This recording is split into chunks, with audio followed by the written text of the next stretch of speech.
Kecanduan judi online, seorang pemuda berinisial WD, warga desa Tugu Arum, Kabupaten Ogan Komering Ulu Timur, nekat gelapkan uang perusahaan untuk pembelian buku sekolah dengan kerugian mencapai 195 juta rupiah. Seorang oknum sales marketing berinisial WD ditangkap polisi setelah dilaporkan korbannya dari perwakilan pihak PT Intan Pariwara yang melarikan uang setoran penjualan buku sekolah senilai 195 juta rupiah. Berdasarkan pengakuan pelaku kepada polisi, jika dirinya kecanduan judi online, bahkan sebagian uang tersebut dibawa ke tempat hiburan untuk bersenang-senang. WD ditangkap di tempat persembunyian di Kecamatan Gumawang, Ogan Komering Ulu Timur.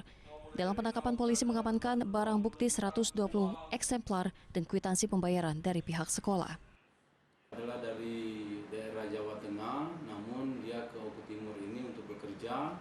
Sekarang dia mengontrak di Belitang BK10 Gumawang.